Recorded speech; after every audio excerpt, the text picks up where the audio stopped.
Hello everybody, this is dietitian Shweta Shah Panchal here. पहला मेरा YouTube video है। I wanted to make it about something which really matters. अगर आपका ये सिस्टम बॉडी के अंदर क्लीन नहीं है, ये बाकी सारे सिस्टम्स को अफेक्ट करेगा। I am talking about your gut health. Body को एंड गट को अंदर से कैसे क्लीन रखना है, हम आज इसके बारे में बात करने वाले हैं। एसिडिटी, गैस, ब्लोटिंग, GERD, ये सारे प्रॉब्लम्स ऑलमोस्ट हर दूसरा इंसान फेस कर रहा है आजकल। स्टमक में बहुत ज़्यादा जब एसिडिटी डेवलप हो जाती है, that is when you start feeling that burning sensation. थोड़ा जानते हैं एसिडिटी के बारे में कि ये एक्चुअली होता क्या है। एक पीएच स्केल को जब आप लेते हो, उसको आप दो पार्ट्स में डिवाइड कर सकते हो, एसिडिक एंड बेसिक। एसिडिक यानी कि वो स्केल पे any number less than 7 that is considered कि ये फूड एसिडिक है नेचर में। एनीथिंग अबव 7 मतलब कि ये फूड अल्कलाइन है नेचर में। एंड 7 यानी कि न्यूट्रल पीएच रहता है, जो कि आपका ब्लड एंड वाटर का पीएच रहता है। आपका बॉडी स्टमक के अंदर हमेशा पीएच मेंटेन करता है समवेयर क्लोज टू 3 से 3.5 के बीच में to digest whatever that you are eating. थोड़े ऐसे रिस्क फैक्टर्स है जिसके कारण आपका गट हेल्थ खराब होता है, and that is when you start experiencing problems related to your gut. For example acidity, bloating, या कुछ भी खाने के बाद एकदम ही स्टमक में ऐसा फुलर फील करना। ये रिस्क फैक्टर्स इंक्लूडिंग आपके डाइटरी हैबिट्स एंड लाइफस्टाइल, ये दोनों में हम ब्रेक डाउन करके बात करेंगे। What mistakes you could be making in your dietary habits is, आप टाइम पे खाना नहीं खा रहे हो। अगर आपको अपनी गट हेल्थ मेंटेन रखनी है और ये सारी प्रॉब्लम से दूर रहना है, आपको फोकस करना है कि you eat 80% of alkaline foods and 20% of acidic food. हम एक्चुअली इन रियलिटी करते क्या है, हम 80% कंजम्पशन ऑफ एसिडिक फूड्स करते हैं एंड 20% हार्डली फूड कंजम्पशन करते हैं of alkaline foods.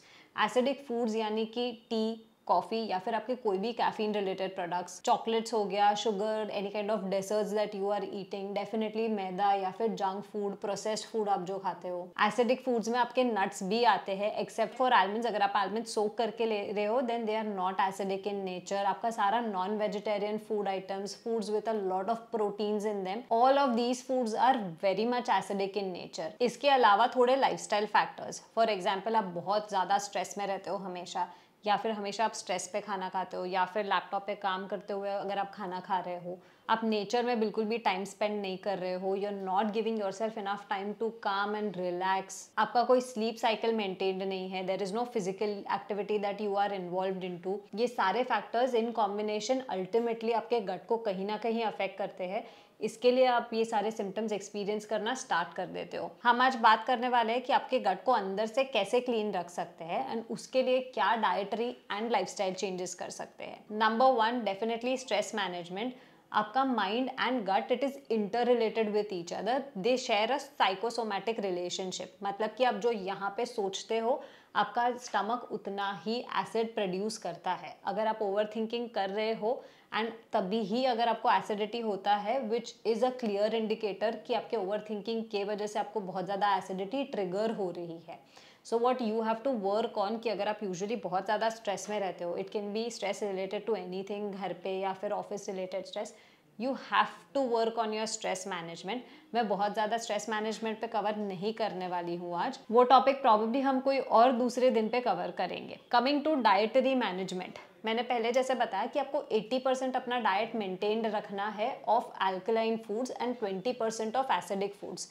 Alkaline foods की फॉर एग्जांपल अगर मैं बात करूँ तो something like sweet potatoes, something like soaked nuts. अगर आप सीड्स भी कंज्यूम कर रहे हो, let me tell you, they are also acidic in nature, उसको आप सोक करके कंज्यूम कर सकते हो। आप फ्रूट्स इंक्लूड कर सकते हो, vegetables in raw form include कर सकते हो। Anything that you cook once, वो एसिडिक हो जाता है नेचर में। जितनी आप रॉ चीजें कंज्यूम कर सकते हो, उसका कंजम्पशन हमेशा हायर साइड पे रहना चाहिए। सीड्स में आप मेथी दाना यानी कि फेनुग्रीक सीड्स यूज कर सकते हो, उसको रात को आप सोक करके रख सकते हो इन अबाउट 300-400 ml वाटर। वो पानी को नेक्स्ट मॉर्निंग बॉईल करके ये पानी का कंजम्पशन भी कर सकते हो। It really helps you with your gut health. अगर आप ब्लोटिंग या फिर एसिडिटी रिलेटेड सिम्टम्स बार बार एक्सपीरियंस करते हो, क्रॉनिक इशू है आपको, डेफिनेटली ये चीज़ आपको ट्राई करना चाहिए। अगर आप कंसिस्टेंटली ट्राई करते हो तो ही आपको फ़र्क एक्सपीरियंस होगा।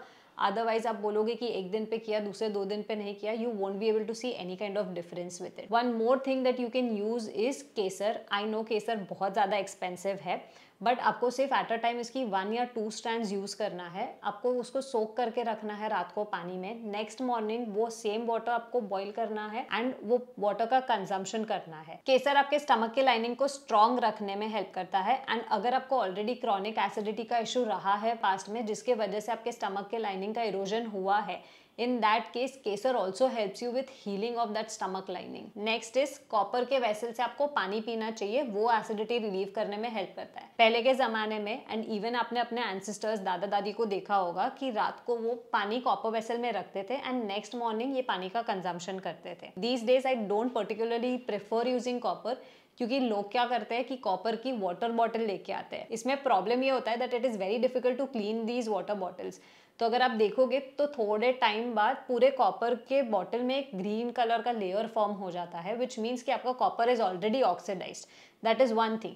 सेकेंडली, ये ग्रीन लेयर वाला पानी अगर आप कंज्यूम कर रहे हो, ये आपको उल्टा ज़्यादा नुकसान करेगा कोई बेनिफिट प्रोवाइड करने के जगह पर, which is why I don't prefer using copper bottles particularly. हाँ, अगर आपके पास कॉपर का वेसल है जो आप अच्छे से क्लीन कर सकते हो, पहले के ज़माने में लोग जैसे मिट्टी यूज़ करके क्लीन करते थे, you can very well go ahead and use that water.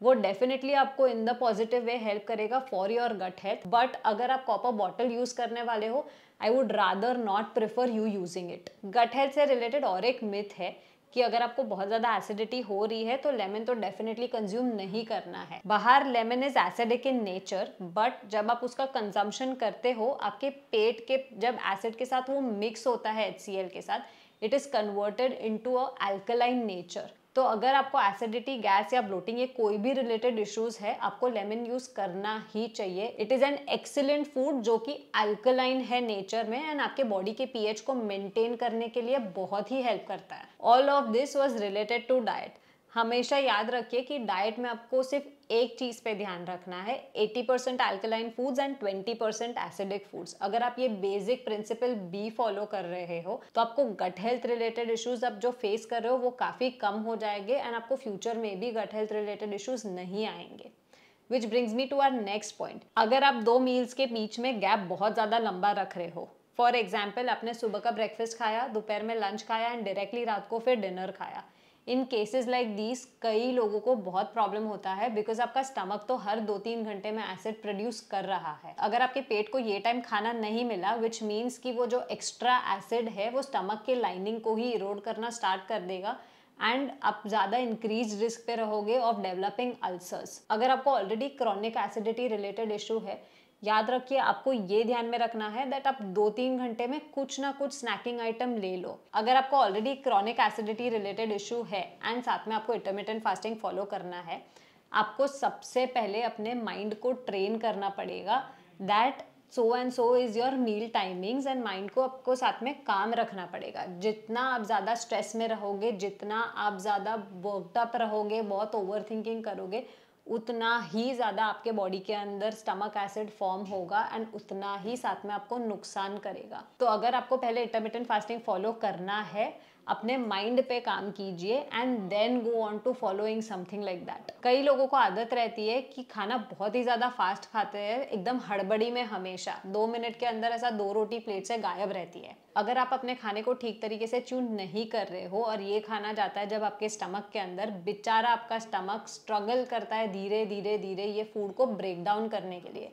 एक पॉइंट के बाद स्टमक भी गिव अप कर देता है and your food is pushed into your small intestines. Small intestine भी कुछ यहाँ पे बहुत ज़्यादा मेहनत नहीं करता and pushes your food all the more further. इससे 2 चीज़ें होती है। पहला तो आपका फूड ठीक से डाइजेस्ट हुआ ही नहीं है, जिसके कारण आपके एसिडिटी के चांसेस बढ़ जाते हैं एंड सेकेंडली आपके बॉडी का इंटरनल pH मेंटेन रहता ही नहीं है। एक सिंपल चीज़ है, ठीक तरीके से खाना है, च्यू करना है, फूड पार्टिकल्स को स्मॉल पार्टिकल्स में ब्रेक करना है। अगर ये छोटी चीज़ का ध्यान नहीं रखोगे, आगे जाके बहुत बड़ी प्रॉब्लम हो सकती है। ये कोई लोगों की आदत रहती है कि कुछ भी हुआ, कफ, डायरिया, कोल्ड, तो एंटीबायोटिक्स का कंजम्पशन शुरू कर देते हैं। एंटीबायोटिक्स आपके गट के अंदर गुड बैक्टीरिया सारे ही मार डालता है एंड पूरा गट एनवायरनमेंट जो है वो खराब हो जाता है। आपका फर्स्ट लाइन ऑफ एक्शन हमेशा ही शुड बी घर के नुस्खे ट्राई करना। अगर वो वर्क नहीं कर रहा है एंड फिर अगर आप एंटीबायोटिक्स का कंजम्पशन कर रहे हो, that makes sense.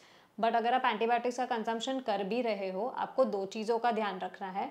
1, supplement with probiotics जब आप उसका कंजम्पशन कर रहे हो, एंड साथ में also supplement with B complex vitamins, because ये दोनों चीज़ें का प्रोपोर्शन बॉडी में कम हो जाता है। लास्टली, ब्रीदिंग एक्सरसाइजेस आपको हर रोज प्रैक्टिस करनी चाहिए, कोई भी टाइम ऑफ द डे में। Best would be definitely on waking up. अगर आप 2 मिनट भी दोगे, आपका माइंड बहुत ही शांत रहेगा। अगर आपका माइंड शांत है, ओवर प्रोडक्शन ऑफ एसिड्स नहीं होगा बॉडी के अंदर, एंड बॉडी का पीएच लेवल भी मेंटेन रहेगा। इनिशियली टू स्टार्ट विद भले ही आप 2 मिनट के लिए करो and then go on to developing it से फॉर 5 मिनट्स, फिर आप 10 मिनट्स के लिए करो, बट ये हैबिट इनकलकेट करना बहुत इंपॉर्टेंट है आपके लिए, एंड कंसिस्टेंटली करना और भी ज़्यादा इंपॉर्टेंट है। जो लोग यूजुअली एम करते हैं एक फ्लैट बेली के लिए, अगर आपका गट एनवायरनमेंट अंदर से क्लीन नहीं है तो आपको बाहर से फ्लैट बेली नहीं मिलने वाला है। सबसे पहले आपको काम करना है अपने इंटरनल गट हेल्थ पे। अगर उस पर काम कर रहे हो, आपका फ्लैट बेली ऑटोमेटिकली आ जाएगा। We have worked with so many people जिनको ये एवरीडे गट रिलेटेड इश्यूज होते थे, एंड जब भी उनके लाइफस्टाइल एंड डाइटरी फैक्टर्स पे काम किया, द रिजल्ट्स वर अमेजिंग। मैं थोड़े रिजल्ट्स आपके साथ शेयर कर रही हूँ। अगर आपको गट रिलेटेड इश्यूज है, आप नीचे डिस्क्रिप्शन बॉक्स में जाके लिंक पे क्लिक करके you can enrol for a gut health programme. ऐसे और health and fitness related informative videos के लिए हमारी चैनल को लाइक, शेयर एंड सब्सक्राइब कीजिए।